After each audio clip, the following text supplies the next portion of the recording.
out here that have been flooded. Sometimes one at a time. You can see there are still hurricane force winds and rain coming down on us, and yet these people are going out and pulling people from their houses, from on top of their houses, and saving their lives. Look, there's a little baby here. They're a boy. They're covering up and protecting. Here, I assume is his mother.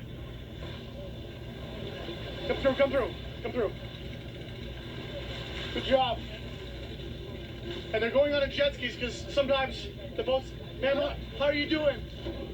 You made it. You're safe. Yeah. How high did the water get? It was up to the first floor. You're safe now. Yeah. So as she was saying, the water was up to the first floor of her house. Many people here have told us that the water came in so quickly into this neighborhood, you would not be able to tell from what you're looking here, but there are hundreds of houses back there.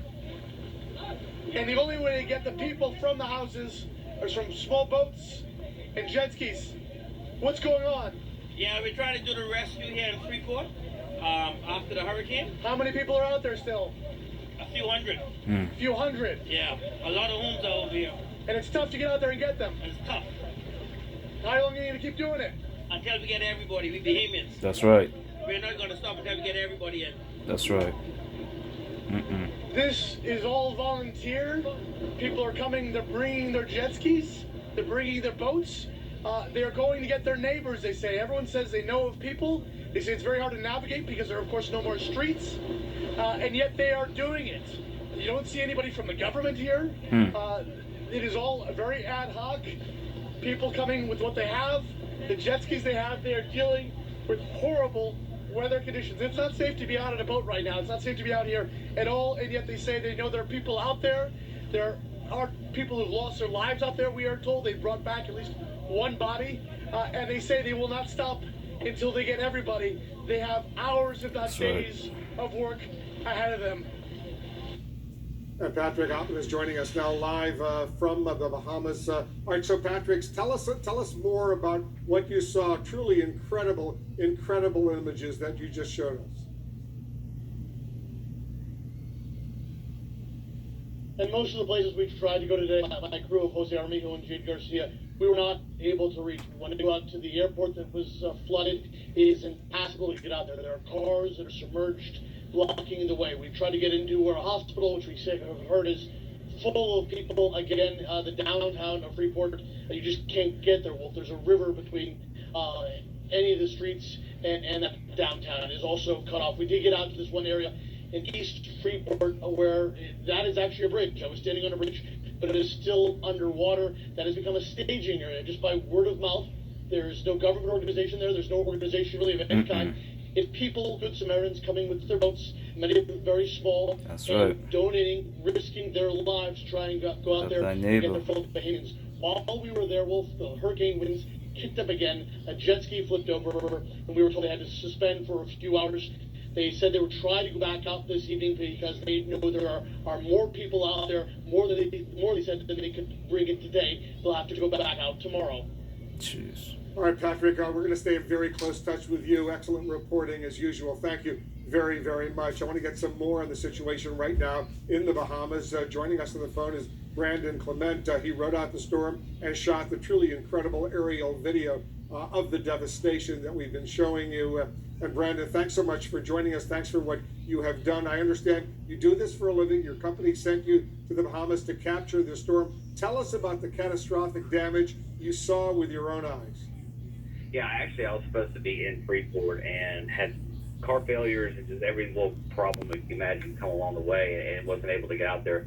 But it was able to secure, a helicopter ride out with the very first team to go in with some first responders, bringing, some stabilizing need into the area, both by bringing personnel and equipment and emergency supplies. But once we flew in, I kind of had a pretty good idea of what we were driving into when one of the people we were with had contact with one of the people on the island. The last text message he got was, it said, my wife and I are in a building, in our home is completely collapsed. We're going to go try and find safe shelter. My wife's holding the baby. We don't know whose it is. So once you see stuff like that, you get a pretty good idea. I've been doing this a long time. You get a pretty good idea of what you're walking, what you're going to see when you get there. And you know, your worst thought, as you can imagine, came to fruition today. We're over the top of Abaco with the helicopter. Is complete destruction, particularly you know, the lesser built homes, even the well built, you know, newer construction under really strong codes were significantly damaged. And we started seeing, you know, homes, you know, large homes, new built, Cat 4, Cat 5 codes being destroyed. Hey, it had to be some really serious winds and waves that do that kind of damage. When you flew around there and we're showing our viewers the video, what were the weather conditions like? About 60 knot winds. Made quite an uncomfortable ride. We were getting thrown around, you know, substantially. So when I was trying to shoot the video, I was just trying to keep it stable as possible. It came out shaky, but considering the conditions, it wasn't too bad. But yeah, it's definitely one of those rides you hope just not to get sick. And that's all I could hope for. When we're looking down at the destruction, looking down the camera, and trying not to get sick, it was bad. And we also had some codes come up, had to make an emergency landing, check out the aircraft, and landing is not easy there because there aren't many good landing zones with all the debris around.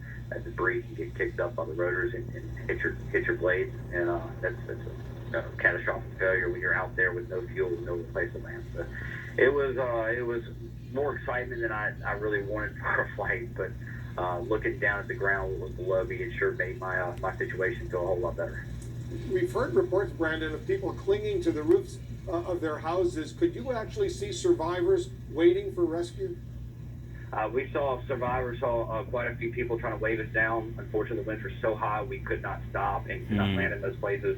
All we could do is just mark their locations and pass that information on. We did get video of some of them, you know, standing in groups and waving us down. We don't know whether they're injured. I mean, we know nothing because it's just the conditions were still too bad. Hopefully, Coast Guard. I know Coast Guard has been getting helicopters in and out on occasion, getting people out. As far as widespread aid, I think it's going to be midday tomorrow before you start seeing the capability of a large mounted effort to get in there and start doing search and rescue as well as deliver aid. One of the big problems you have also is the airports in the water. So I mean, you can't land any fixed-wing aircraft. And then when you're talking about landing helicopters in, there's just debris everywhere. So those areas have to be cleaned. Some of the people we dropped off today were cleaning different spots off around the island for dedicated helicopter landing zones for tomorrow. Jeez. So it's a really bad situation. Yeah, we just showed our view of the airport, which is clearly underwater. Were rooftops underwater as well? Not when we were there. I know they were yesterday. Not today. Once the winds, you know, changed directions backside the storm, it pushed that water back out in those places. Some areas did have some pretty significant surge, but nothing like it was yesterday.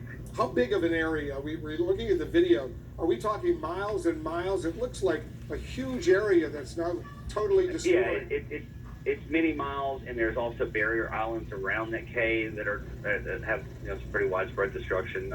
It's probably going to take several days just to break down all the areas that were hard hit.